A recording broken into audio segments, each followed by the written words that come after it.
Heavenly Father, we come to you and just give you thanks for all you've done for us in our squadron and to the left pole.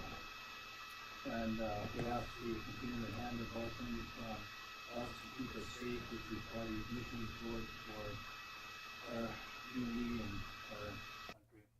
Lord, be with our servicemen and women that are out there. Protect them, we pray, and their families, be with them. And we pray for the resources that we need in this squadron as we go forward. Amen.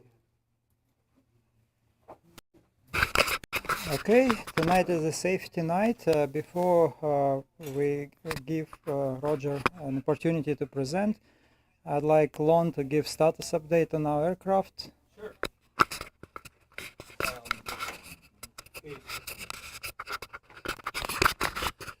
So I sent a text message last week and again today to Maintenance 1 to find a status of our 437 Charlie Papa turbo engine that's been there since January, and I have not got any response back that the engine it's on its way. Once they do ship it and he gets it, then it'll be like a 2-week process of him reinstalling the engine and checking it out, and then we're gonna have a good flight break-in after that. And I won't give you all the details on that just right now, but we got to make sure we break it in correctly. Switching airplanes, the other plane that we currently have in our hangar is in 743 Charlie Papa, and I just updated the nav database on that, so it's good for another month. And then the other plane that we have is a 206 N9700 Zulu. That plane is up there in the top ramp, and I updated the nav database on that a few minutes ago. So that ought to be good to go. Something interesting on the one in the hangar, though, when I updated the nav database, for some reason, if you're familiar with the G1000, on the MFD, very bottom, you turn this knob and it will go from the different things of map,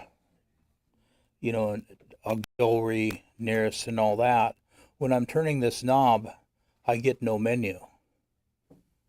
Okay? So I usually go into the system part, turn that dial all the way to the system, and then turn the other inside knob and get to the status page, and there again it will show you the latest nav database cycle that's been updated there. Well, when you first power the thing on, it shows you there. So I know that it got updated, but still in my mind I'm not understanding why those menus aren't popping up with me turning that knob. So it's a heads up. I didn't have any more time to run the battery down, so anyway. We can try troubleshooting with the external power unit. Yeah, but you can go back out there and try it again, but I know I'm not the sharpest pencil in the lot, but I've used that G1000 for many hours, so I think I know what I'm doing. Anyway, I'm just saying that I haven't written it up yet, but the next person that flies it, or I can go out there again after this meeting and check it out again, maybe power off and stuff, maybe it'll work again. I don't know.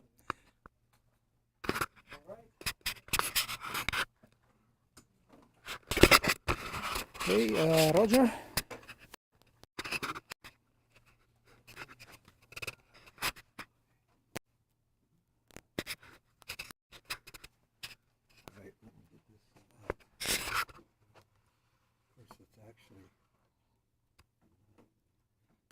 You could probably.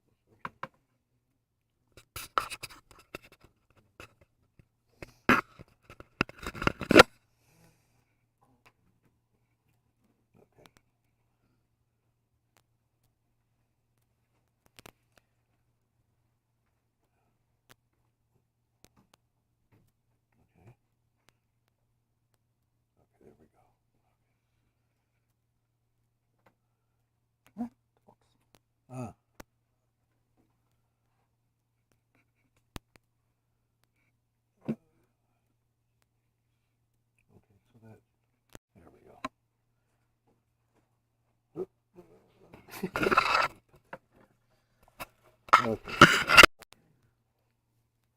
Let me turn this thing down a little bit more. All right. Let's see. We got the microphone. Is this it right here? Okay. All right. My name's Roger Mann. For those of you who don't know who I am, most of you in here I think do.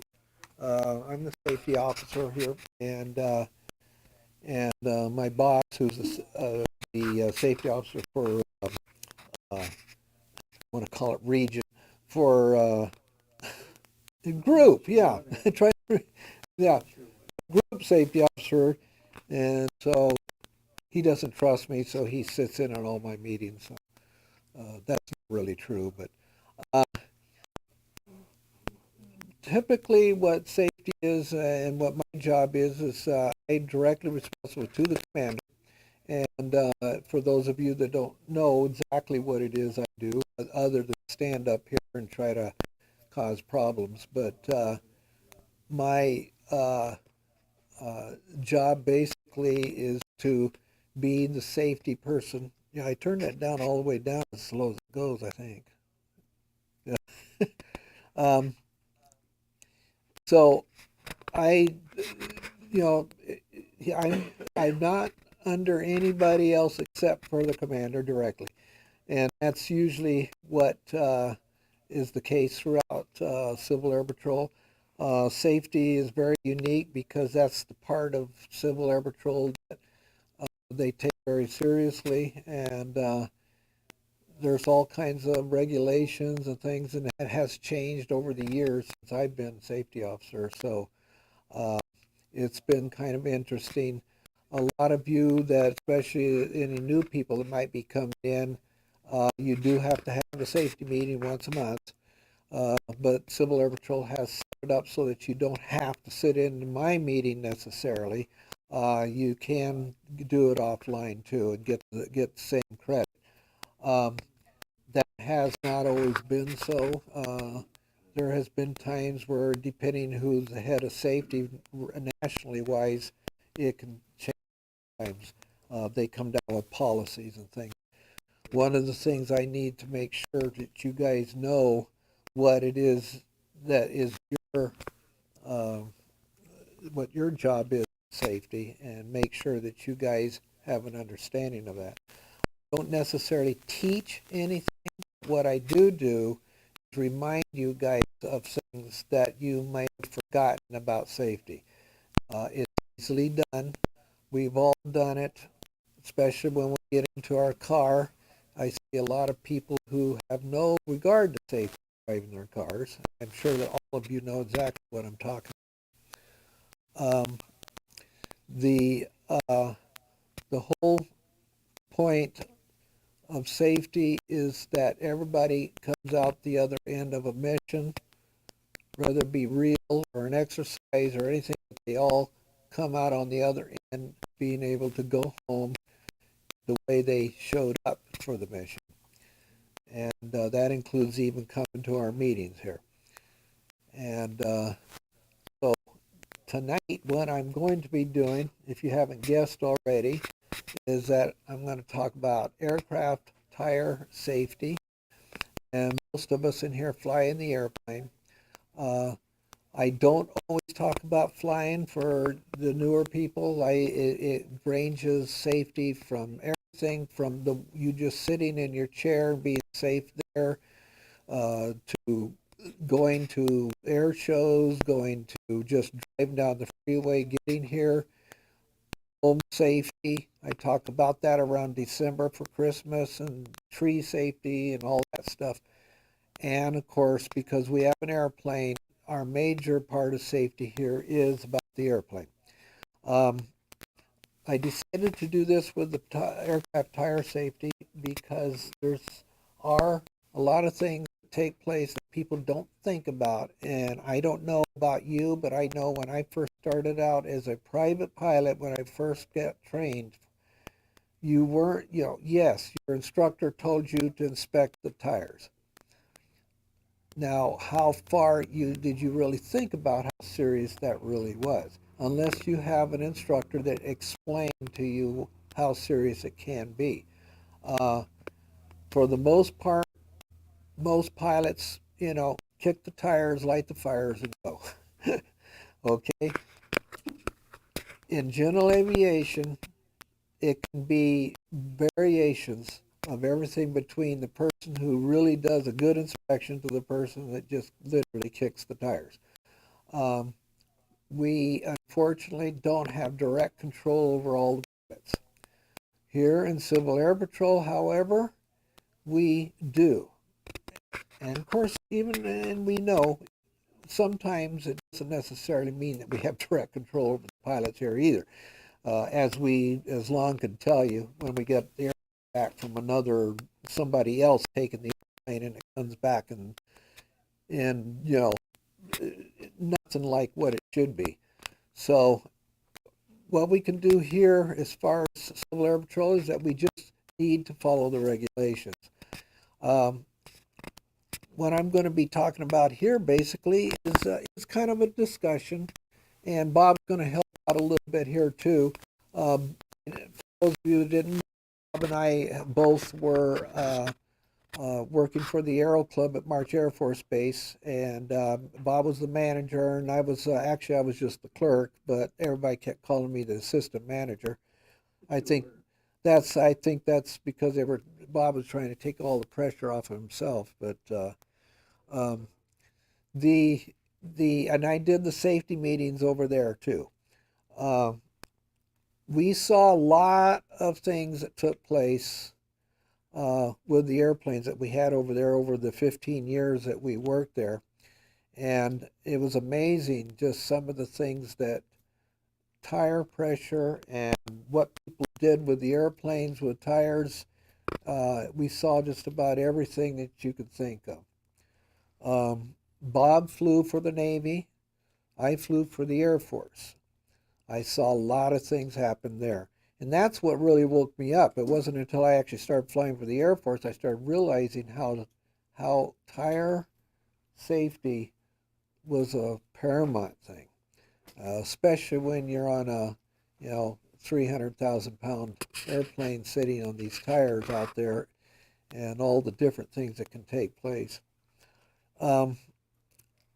As you can see down there on the bottom of the pictures, there's some pictures there of airplanes that have been related to different things that took place with tire safety. A lot of them I used to see in the Air Force things like foreign object damage or FOD, which is where you got something laying out in the runway. And sometimes that will cause you to blow out a tire. When you're in a 4-engine jet like I was, or in Bob's airplane, it wasn't necessarily something that caused huge problems, except for damage, within the wheel wells. In these airplanes like that we fly, running over something in the middle of the runway could cause you to do things like those pictures up there. Okay, the goal is today is to reduce the likelihood of tire-related aircraft accidents by focusing on the following areas: adhering to tire inflation pressure and reduction of foreign object damage in aircraft operating areas. That's the primary thing of this PowerPoint. By the way, this PowerPoint was presented originally by Captain Ken Krimmer. He's the safety officer in Des Moines Composite Squadron, and he's the one that actually put this together. There are many, many of these type of PowerPoint presentations that have been put together by other squadrons across the United States. All of you, if you can access the Civil Air Patrol National Headquarters, not e-services, but the other one, which is the one that has tells you all about the Civil Patrol, and it's produced by National Headquarters. You can access all these things yourself. Some of them are fascinating. Others are kind of, this isn't necessarily exciting what we're talking about tonight, but it is a necessary thing to talk about. And of course, here's some of the causes: underinflation, the FOD situation, lock brakes. We used to see that every once in a while with the T-34s out at the Aero Club at March Field at the Aero Club. Runway conditions, a lot depends where you're landing. Aircraft operations, and well, and I threw in there pilot error. There's a lot of that. Frozen brakes due to operation and such.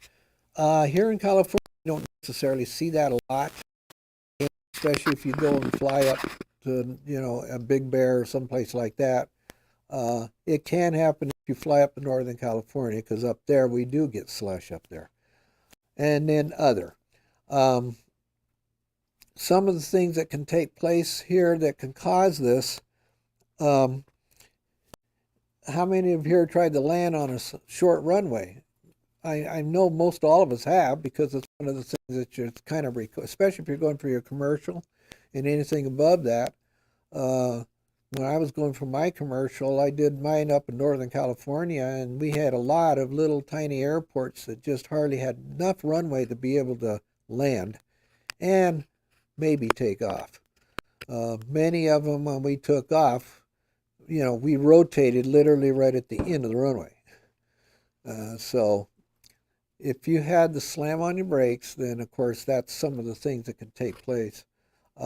Could do things like blowing tires. We had one of the T-34s where the pilot put on he was wearing flight boots because he was a pilot in the Air Force, and then he came out and flew our T-34, and he put on a little bit too much pressure because he had these flight boots on and blew a tire out on the T-34. Had one on the 182, General Ball, doing the same thing, because you can't feel, when you're wearing boots, you can't feel how much pressure you're putting on the boots. You have no feel. Right.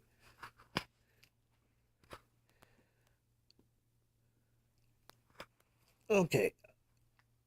The aircraft safety can be improved by exploring the impact of inflation's pressure and FOD on the aircraft. That's kind of, self-explanatory. Let me see, go up here. Tire inflation. This squadron landing at Barstow some years ago blew a tire. Airplane was grounded there. I think it was there. Joe. And some of them on the line, Oh, yeah. where it came from. Yeah. But a tire. So when it comes to FOD and what Roger's talking about, people try and look at runways, but in general aviation, there's very little sweeping of runways, as the Air Force or commercial, LAX or Santa Ana would do.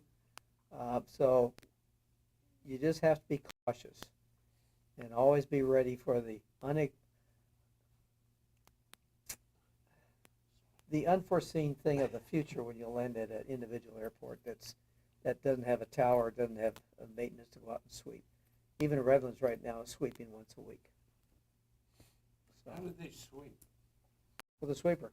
With like a truck? Yep. And actually, that's one of the things they talk about. That's some of the other things. Of course, you got the underinflated tire. You can get irregular tire wear. We do that on our cars too. Wheel damage from tire movement. I have flown on airplanes, not me being pilot in command, but being on an airplane over in Arizona where the tires were just literally bald to the point of where it's like, okay, is this safe or not, Steering control. I knew an individual, he used to be in the Civil Air Patrol, and he oftentimes, I don't know if it was he didn't get it up here or what, but he always used to come in and taxi too fast, and every time he would hit the brakes and literally skid the tires. this is in the parking space, okay, not down the runway. And of course, guess what that does to the tire? One of the things that Bob's going to bring up here in a few minutes is what happens when you have a flat spot on your tire. It isn't just something you can just turn around and go, oh, okay, we got a flat spot in the tire and walk away from. It can cause some bigger problems than you think. Okay, overinflated tires. More susceptibility to FOD damage.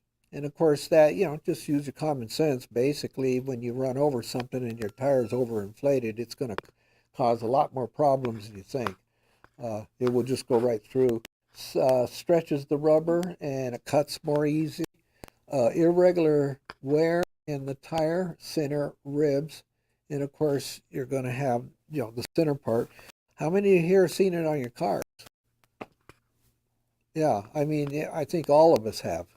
You're sitting there going, and when you take it in, and the tire guy says, "Well, your tires are worn out," and you're going, "What? I just replaced them, a year ago."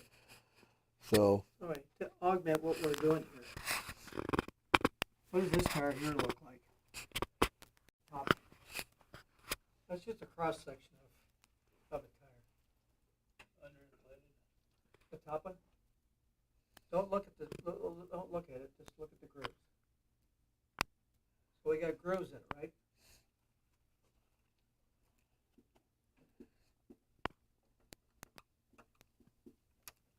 Okay. This one. What about the second one? Whoops. Second one's got some ribs on the outside, but nothing in the center.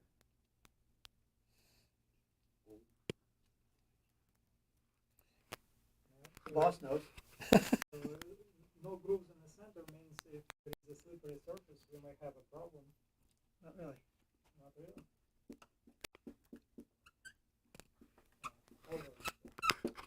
Overinflation. So the tire is more around here, and the groove that's here is worn out. And it can actually even progress over here. It may even progress over here. You'll see all that. You have no grooves. You got grooves on the outside, but nothing in the center of the tire. How about the bottom? I got one under. Why do we have one under? Two unders. It's the underwear, Which is correct. It's underwear, right? Okay. And why is it underinflated? Because when the tire is sitting on the ground, we get a bulge in the center. This is over amplified, by the way. So here's the tire, and so it's underinflated, and we're pushing on the outside with the sidewalls. So therefore, we're folding it back up. We're folding it back up in the center. So this is why it's underinflated. And we should be looking at that even with our airplane. So there's the three examples that we have. Any questions so far? Anybody sending emails? No chat. That's probably because they can't get on like me. I've tried and tried and tried, and I register, I'm everything, and it still doesn't let me in. So I don't know what I'm doing wrong. My commander will have to tell me that, I guess. Okay. Risk controls. Obviously, of course, we here in Civil Air Patrol know about controls. And that's one of the things that we're supposed to be doing in risk management is have controls. And under and overinflated tires, of course, obviously, the most obvious one is manufacturer's, specifications. That's pretty obvious there. Use the highest pressure indicated in the POH, not to exceed 5% more than the max pressure. Does anybody agree with that or disagree? That's what they say. I think that, might be true. We sort of did that with the airplane I flew in. I don't know if the Navy did, but Yeah. Perform actual tire pressure That's checks. an interesting question, though, because they give us the tire pressure for the nose and chains, but they don't give you a plus or minus. Yeah. Is that right? They don't. Yeah, it's not in the. Interesting. So let me cover the plus or minus stuff. You know that pressures in a tire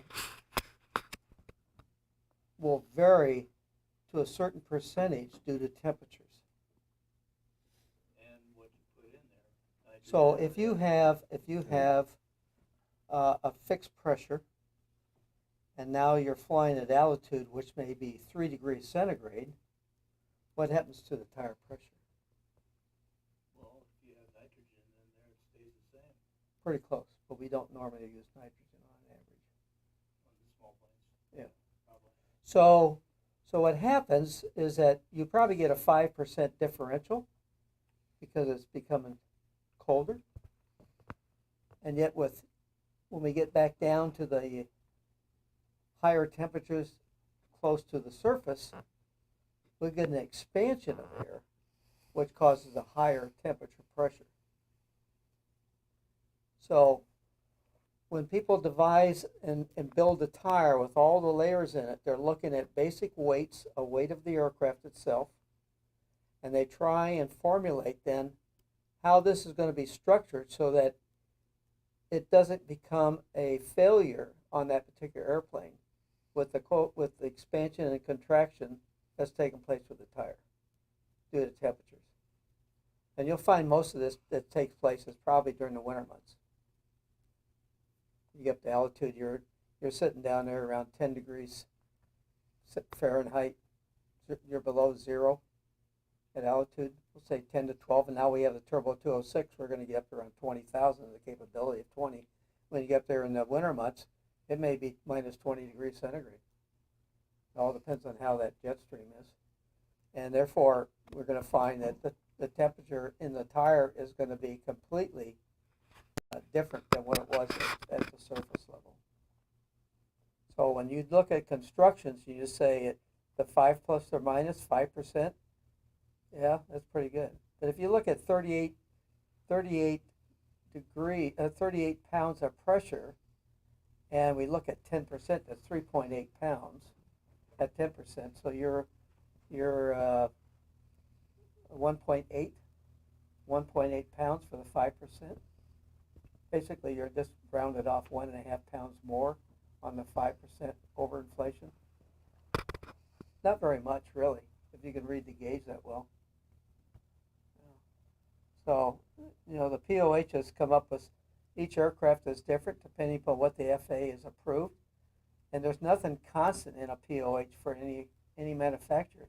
They develop their own, and the FAA approves it. So, just be aware. That's what safety is about, is being aware. Any other discussion with this?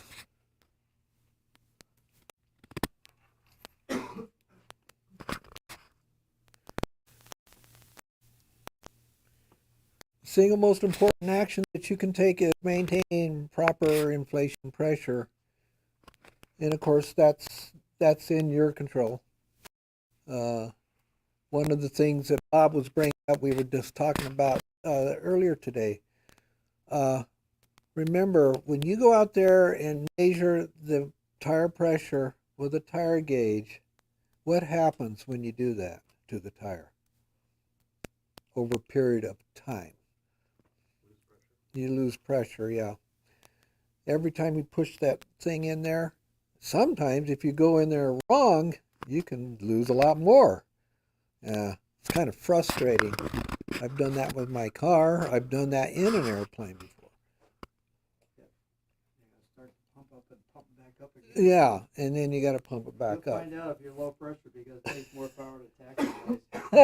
Yeah, when you have to push the throttle all the way forward and you're still not moving, maybe you better check. You probably forgot to take the chain off the back.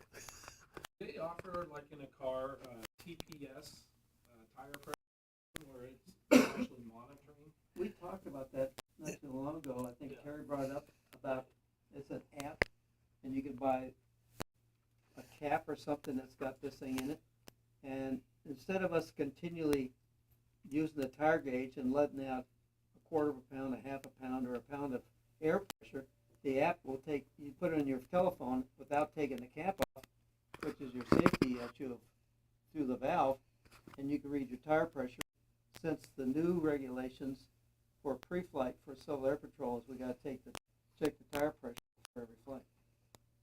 So you do every flight, you're going to fly 5 times a week, you can lose 5 pounds of pressure very easily. Yeah.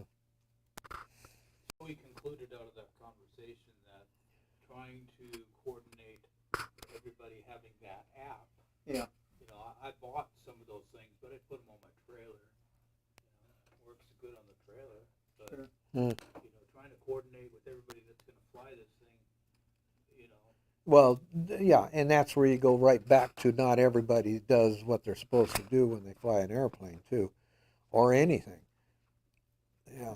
We've seen And- that with the 206 and even with old Zelda, and then we had 83 Romeo. Got so many different people flying the thing that you always find something that they either haven't done or should have done. Yeah. The problem is we have to work with other people, and we have no control over other people. We have no control over other squadrons that come out here and fly our airplanes.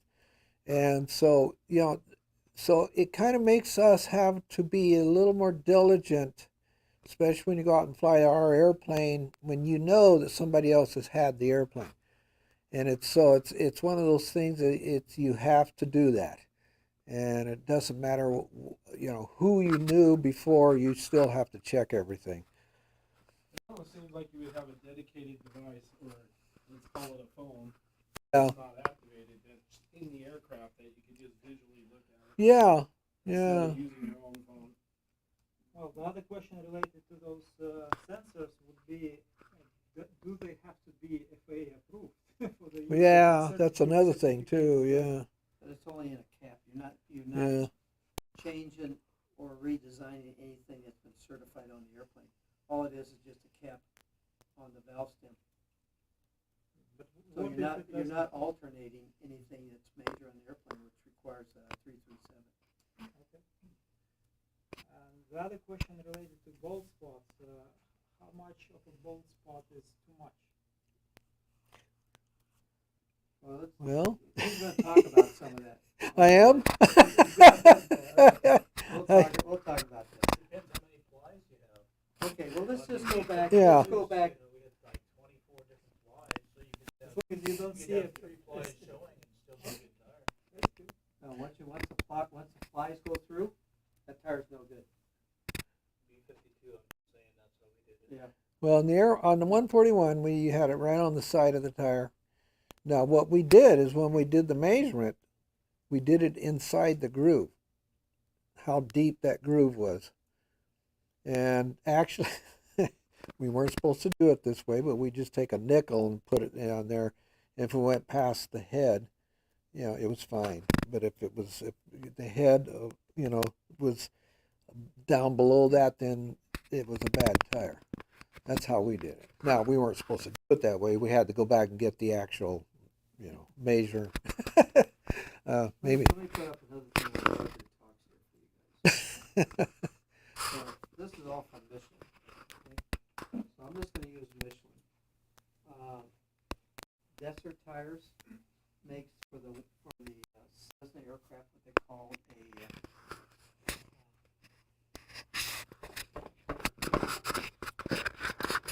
No, it's a tire that has more tread on it. So the average tire tread Oh. on a new tire is 7/32, and this is they call a monster tire, and the monster tire is 11/32.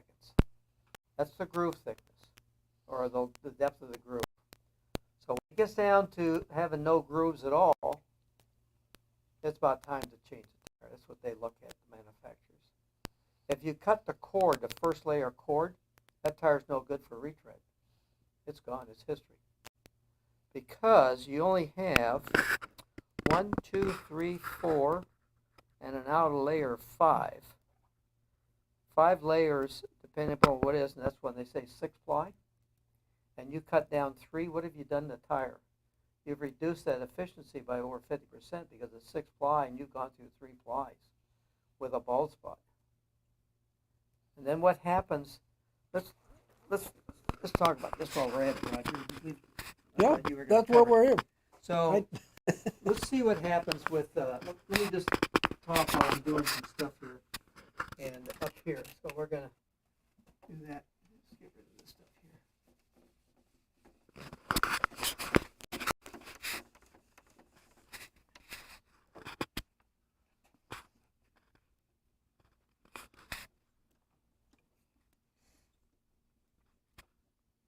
Well, we're going to be here a while. 10 parts for a tire. Okay. So this is just a standard tire from Michelin.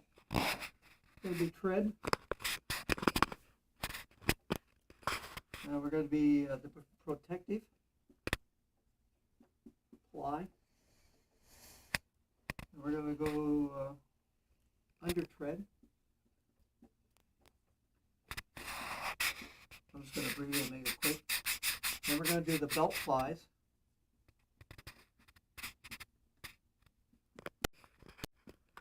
After that, we're going to do the sidewall. By the way, is the sidewall important? Okay. We can get different plies in the sidewall too. Think about how thick and how heavy you want to make that tire. So if we get a cut in the sidewall, what happens to the tire? So weaken it. What can make it acceptable on a hard landing? Blow up. So any cuts on the sidewall, that tire's no good. Should be pulled off. I don't care what airplane it's on. Okay. And then what we should be inspecting here with our airplane when we take it out. We should be looking at the sidewalls, both outside and inside. There may be something on the runway you didn't see at night, or at dusk, or even during the day that may have put a cut in it. We were laughing about this last month when we were eating for CEP. I ended up with a flat tire. Never did get here in time. I got here about 10 minutes to 8 before it is, and this thing started at 6:30. So I'm on Alessandro, headed for the freeway, get to the CEP. And if you know, when you start down the hill from Alessandro, coming from the 215, there's a church on the right-hand side. In the meantime, I got the little indication that I'm getting a low tire, right, left rear. And I go like this, and I said, yeah, something's going on here. What the heck's going on? And I get that little swivel. Then it got progressively worse, and I pulled over, had a flat tire. I had a piece of tile in the sidewall. I swear to God, guys, that big. Where did I get it? I haven't the slightest idea. And I've been driving about 55, 60 miles an hour to get here. So sidewalls are important, and when it goes through, luckily I had tire insurance, and away we went on this What's thing. number 2, Bob? Number 2 is protective ply. Protective. You can find this if you just go to tire wear. You can go to tire wear and let's see where I can find. What did I do with my thing here? You lost it. Yeah, let me get that.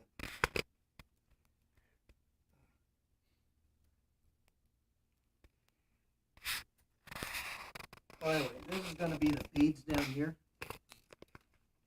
This is the outer bead. And what is the bead? The bead is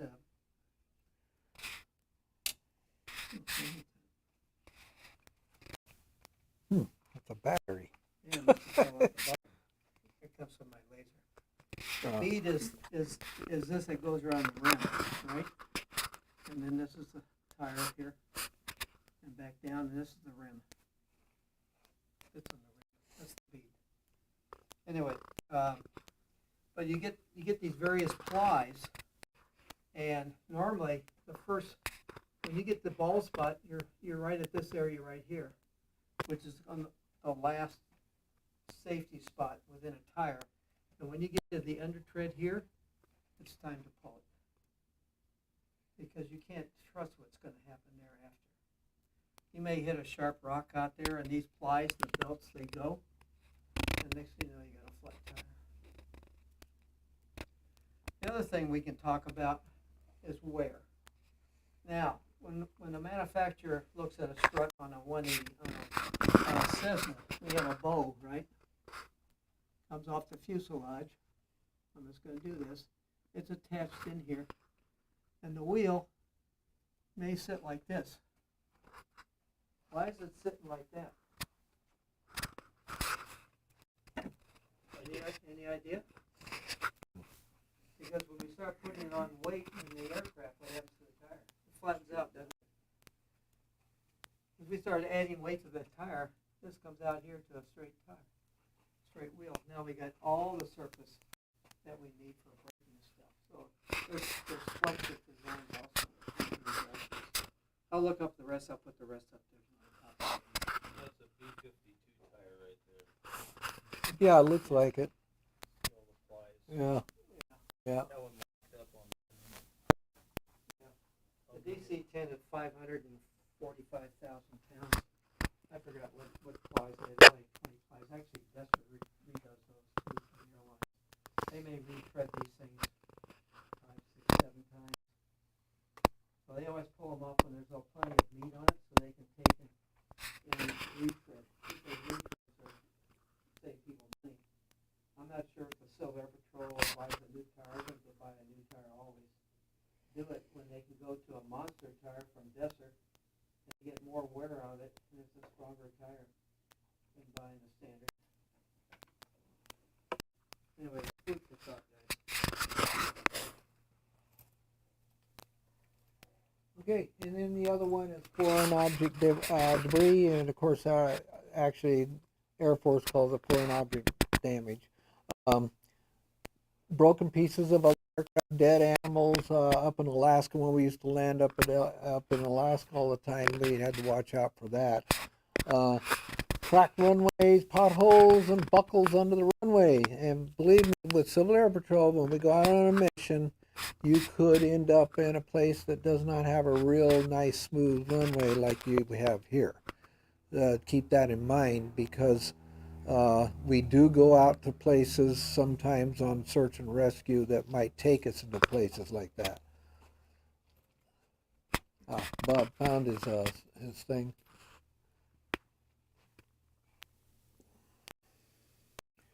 And of course, there's the one appeal to the airport authorities for clearing the foreign object damage. Educate all involved airport personnel, and of course the Civil Air Patrol's safety inspection hangar ramp and common areas. Air Force does FOD walks, they call them. And what they do, quite literally, I mean literally, everybody on the entire base, whether you fly or not, is invited out onto the flight line and walk with each other within, a reasonable distance with each other, and walk the entire ramp over at March Field. They do that, let's see, I think it's every other Thursday, I think they do that on. And anybody can do it. We here in Civil Air Patrol, when you're just walking from here over to the airplane, I have literally got conditioned, because I've been in the Air Force so long, to just kind of look around the ramp there. You just look around like you would anywhere. And believe it or not, you pick up things all over the place. You ought to see, after this FOD walk, literally trash cans full of just things you can't believe. Nuts, bolts, nails, guns. Well, not quite guns, but pieces of guns. Yeah. Yeah, I believe that FOD caused the Concorde destruction. Sure did. Yep. It was a piece off of a DC-10 that took off just prior to it. And a very small piece, but it picked up that, and it just took it right up and went right up into the gas tank, right above the tire. And then, of course, that led to many other things happening. Nobody knows why the fire started, but they think, of course, it was, fuel was just leaking on hot, possibly brakes and all that, because the airplane does have to taxi out. In our airplane, we had to be careful because if we were fully loaded, the brakes would really overheat just going out to the end of the runway and taking off. If we had to do a rejected takeoff, we had a graph that we were supposed to go by about how long we had to sit out there on the runway and wait for those brakes to cool down. And of course that, in these airplanes here, like Civil Air Patrol, it doesn't, not so much so, but the heavier the airplane, the longer you have to wait because it messes up your rejected takeoff and all that. Bob can tell you about that stuff with his DC-10. Let's see, I think, okay. One of the things I'll bring... Go back and talk about flat spots? Oh yeah, that's right. Yeah, we were going to talk about the flat. I was going to bring it up a couple of times there. I can, yeah. Are you going to continue and then bring it up at the end, or are you? Well, I'm at the end now. I'm going to talk about, because we've got 10 minutes left. But the flat spots, if you get a flat spot on a tire, every time you land and hit the brakes, guess where that wheel is going to go? On that flat stop. Top. We had people out the Aero Club. It would be, that flat spot would just be, and people would just go and fly with it, not realizing that they're going to make it get worse. And of course, depending on how heavy the foot is, they could get to the point where they could actually probably blow the tire out. And of course, a lot of this took place with the T-34s, which they're a little heavier airplane than a Cessna, but of course our 206 is pretty heavy too. So it's one of those things you got to realize. If you see a flat spot, it doesn't mean that oh yeah, okay, yeah, no, that you need to be paying attention to that, because it will every time you hit that brake, it's going to stop right on that spot. Especially real hard. And let's look at the theory of why it wants to stop at the flat spot. Why does it keep continuing to fly or stop at the flat spot?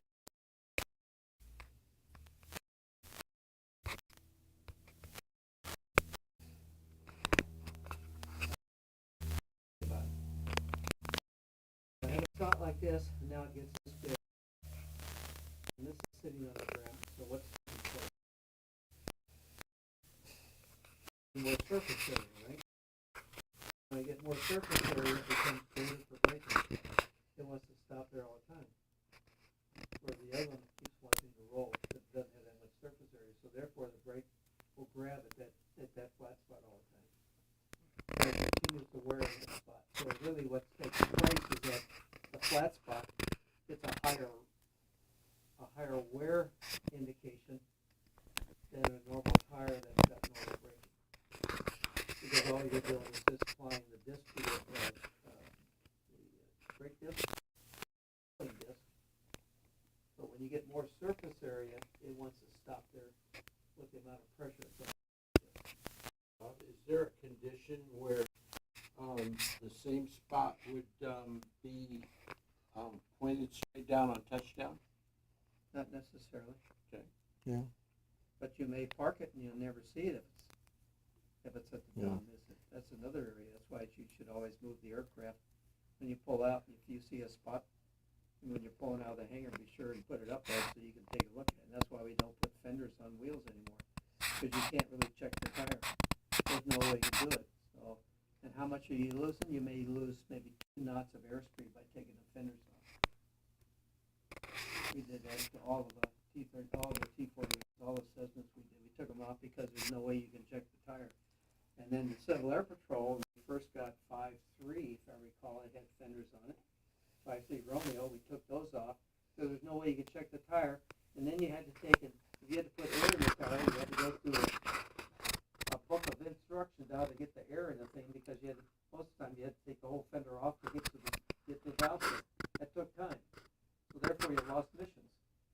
they said, well, for 2 knots, we'll just get rid of them. I mean, they look nice on airplanes, and the amount of speed they've come up with, doing a lot of testing, you're only losing about 2 knots of airspeed at cruise. Because especially it's non-retractable. Right. So anyway, Anybody you can- else? As the, Yeah. if I can get one more thing. Yeah. All of this information that Roger's talking about is put out by, you can just go to Aircraft Fireware, Google it. This happens to be from Michelin. Yeah, right up here. Kessler has First, great maintenance information. Yeah, there's on their, tires. you can go up You can there. do a thing. What else? Here's another thing we don't really look at, we can't check, except that doing an annual or maybe a 100-hour.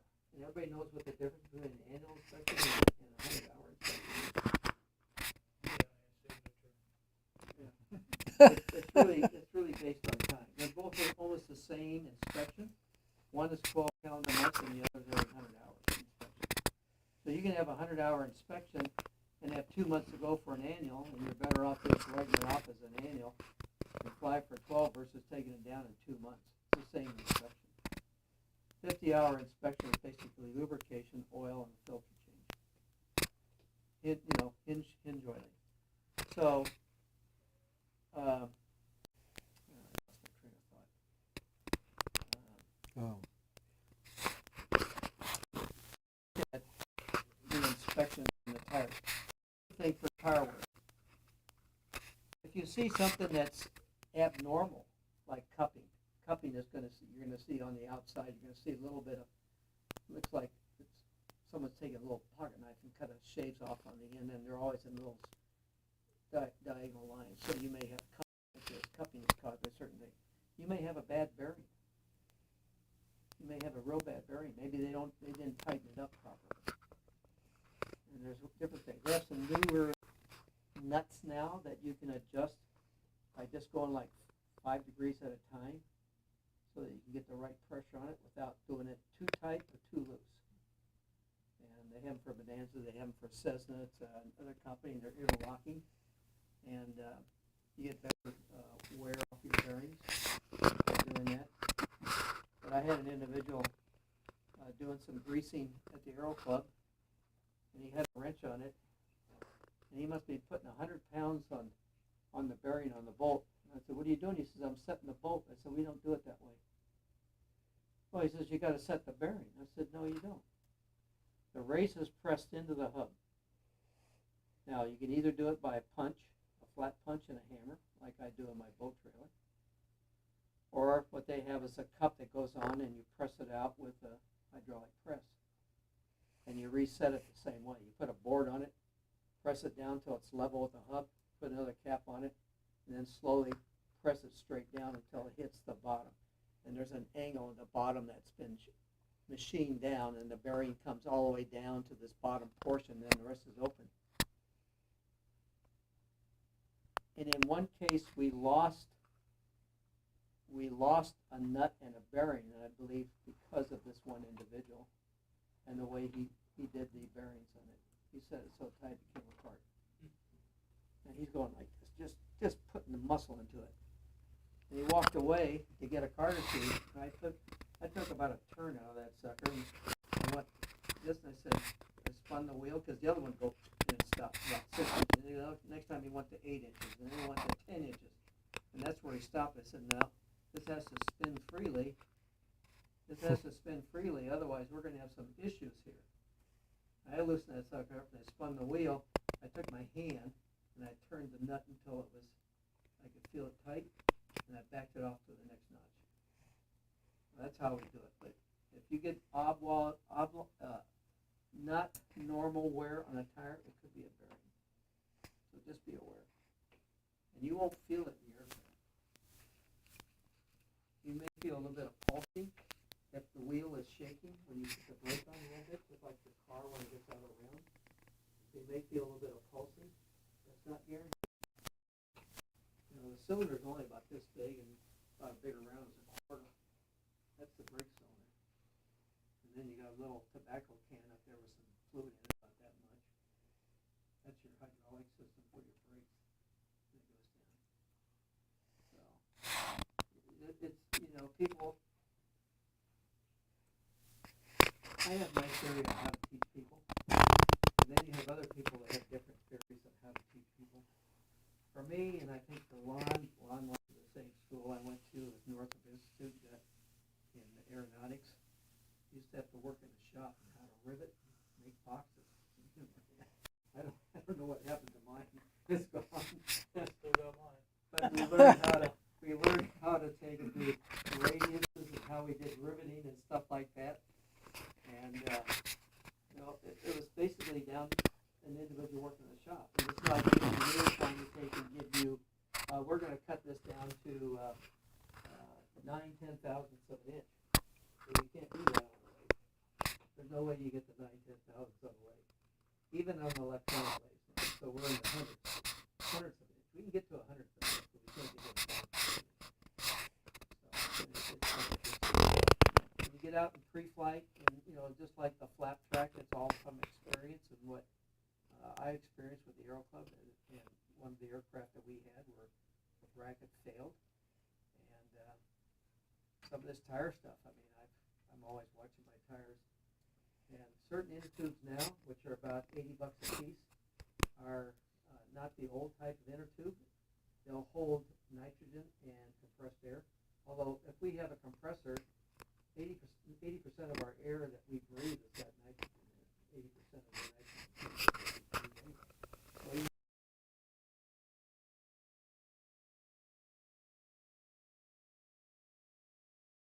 So you can sit there for a month.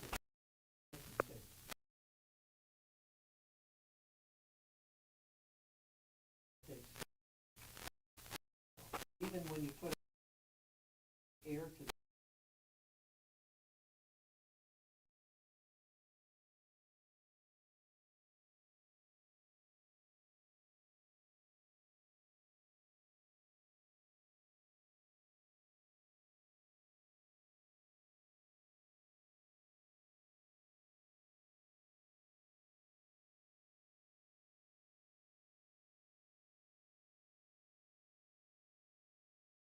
bleed out. That's why they let it to sit for 10 hours. And if it bleeds out, you're in good shape. But rather than leave a spot of an air pocket, it can take and stretch the tire at that point, which can cause a minor leak. So Yeah. what else do we miss? Well, I miss? you were supposed to, yeah, you're doing most of the presentation. That's why I told you earlier today. Because you, We're just doing from what yeah. we had. Well, we're 8 o'clock now. I can tell, Have some guests. Everybody wanna talk to you? yeah, Yes, so sure do. let's introduce. Please say a few words about yourself. Thanks, Roger. Who you are, why you would like to come over. Hi. My name is Patricio Caldron. I actually go by Andy, though. My friend was a cadet for several years in Squadron 45. But I decided to just come check it out today to see what it's about, if it's something I'd consider joining, and then go from there. How do you have yourself involved with aviation in any way? I can't afford that right now. No. Well, that's great. You can start here and learn about it. Okay. See where it takes. You can participate in a number of activities without being a pilot and learn more and more. Yeah, I'd love to. Okay. Thank you.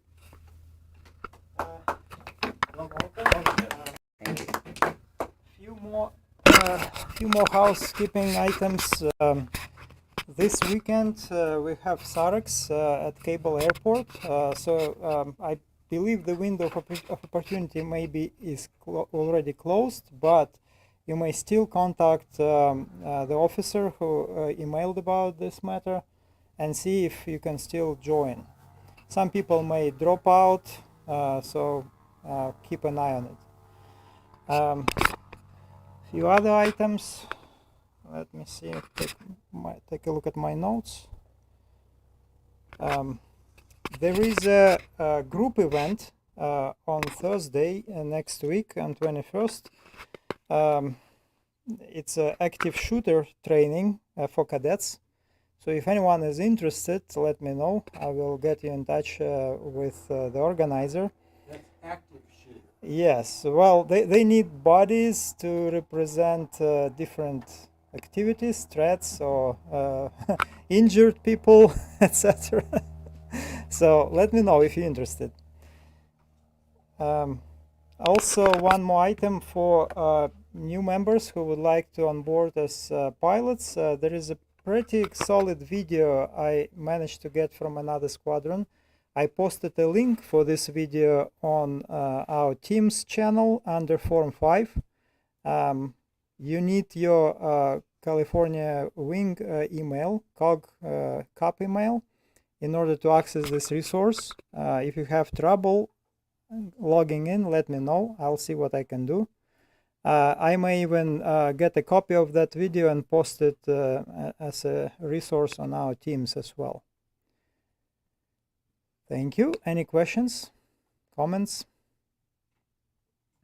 Next week will be emergency services subject.